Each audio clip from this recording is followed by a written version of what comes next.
In this situation, suppose that my class is going to organize an event for the female classmates on International Women's Day, and there are three possible options, including a party in the karaoke, a picnic with our class, or a party in class with the girls.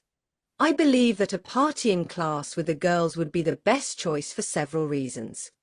To commence with, having a party in class is simple and easy to prepare.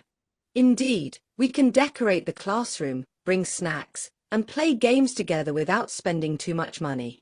Moreover, it makes the girls feel special and loved in a friendly and comfortable place. In other words, we can enjoy the time together without worrying about noise or transport.